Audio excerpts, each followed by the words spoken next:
Hi guys, I know it's been a while. I have not been uploading many videos this past few weeks because I've been very busy.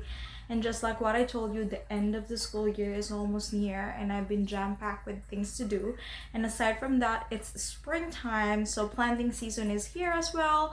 I'll be uploading videos of my garden for this year as well. I've just been so very busy teaching and planting at the same time that I barely have any time on crafting. So, which is also a good break because I felt a little bit pressure to finish all the projects that are ongoing. And when that happens, I felt like I always compromise the quality of my work. So, it's a good break that we're doing that.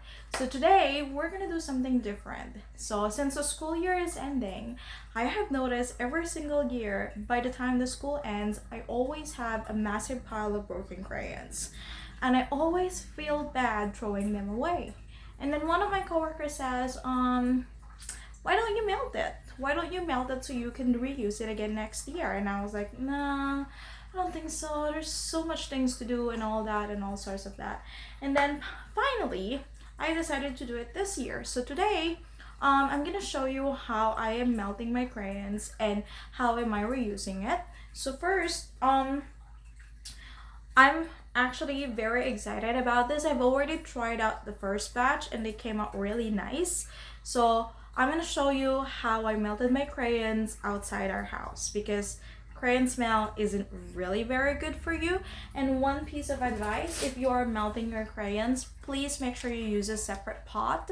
Don't use the same pot you're using for your food because of all the toxic chemicals that is probably in the crayons. So I am using this super scratch up pan that we have. So it used to be a non-stick, but of all the scratches that I have in here, I told my husband, can we sacrifice this for the sake of crayons that I will potentially use for more years to come? And I can potentially use this as we go move forward. So here's the evidence that I've actually already tried it. So come and watch how I'm gonna melt my crayons. Hope you guys have fun watching. Hi, so I've decided to move here on our greenhouse because it's very windy outside and I don't want my butane fire to get blown away constantly. So I did move here on our greenhouse, and now I forgot to say to the video that I asked my students to help me sort out my crayons, ask them to peel it off so it's good to go when I'm about to melt things up. Also, I forgot to say that you might want to choose a sacrificial spoon for this process. And then always have a paper towel, tissue paper at hand. Always.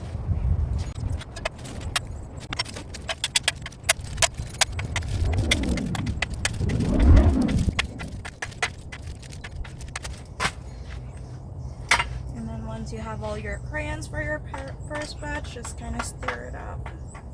Let it melt evenly.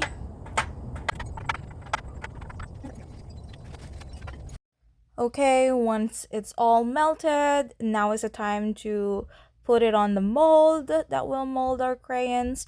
By the way, I just bought this mold from Amazon. You just need to search crayon mold and you will be given different kinds of mold that you like. I chose the mold that has the most pointy end because I know my kids love always having sharp pointy crayons in their art projects. So in this video, I'm pouring it down on the mold. On this part, you don't have to worry whether you overspill or over drop the mold or the crayons on the mold. It's gonna get dry, and once it's dry, it's so much easier to pick it up and re-melt it again and mold it again if there's some excess.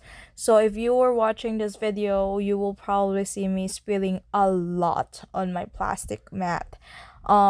Because I've learned from experience, the first time I did it, it is really messy on the table. And if you don't want your table damaged, I suggest put something underneath that wherein you can easily peel off crayons to be melted again if something were to drop. So again, that's just a simple process of it. For the pan, I have learned that just wiping it with a paper towel where it's still wet is the best way to clean it because it's so hard to peel it off once it's dried off on the pan at least. So I suggest that you wipe it off right away once you're done melting the colors that you like. Now for now, we're gonna wait and I'm gonna show you on how I peel it off. Here's my batch of the red one that I've done.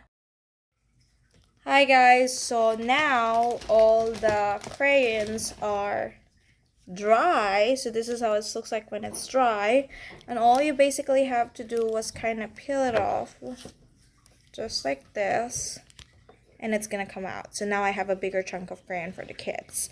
So basically that's all I have to do, like peel it off and make sure everything is nice and hard.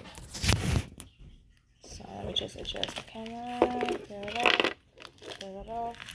And then if you got like extra crumbs like this on your mold, you just need to crumple it out basically, and it's like literally falling off. You want to make sure it's totally nice and clean before you start your new color, because then if you do, you're gonna mix colors, which you actually don't want to have, because that means to say your yellow won't be pure yellow anymore. A lot of times it's okay, because with the amount of yellow over orange, it isn't very visible. But I still suggest make sure it's nice and clean before you start your next pile. So that's about it, guys. I hope you have enjoyed watching my crayon making progress. And again, I like the mold because it's give me another pointy end and another pointy end at the edge. This one kind of broke, but that's fine. And it's very crisp. And we're done.